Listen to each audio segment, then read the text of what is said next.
In this video, I will show you how to completely remove the glove box in a Kia Sportage.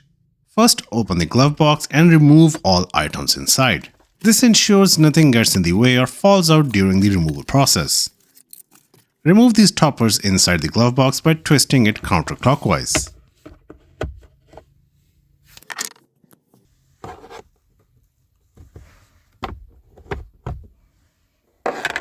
Next, locate the damper arm, which is on the side of the glove box. This small mechanism controls how smoothly the glove box opens. Gently unclip the damper arm from the glove box.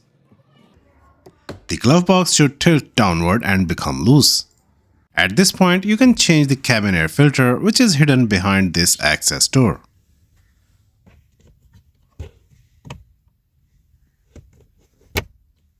However, if you want to completely remove the glove box, you will have to take out the pins from these two hinges.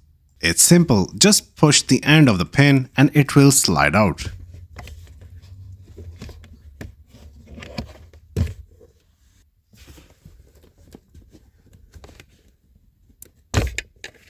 With the pins removed, you can now safely remove the glove box.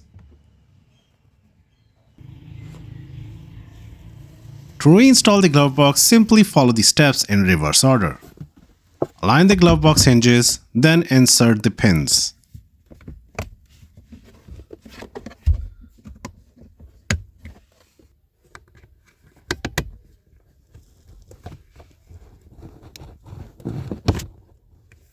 Lift the glove box back into position and reattach the damper arm.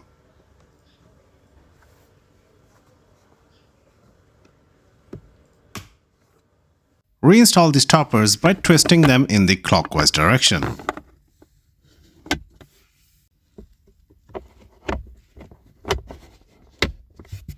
Before finishing up, make sure everything is securely in place and the glove box opens and closes smoothly. If you found this video helpful, give it a thumbs up and subscribe to WheelsJoint for more DIY car tips. Thanks for watching.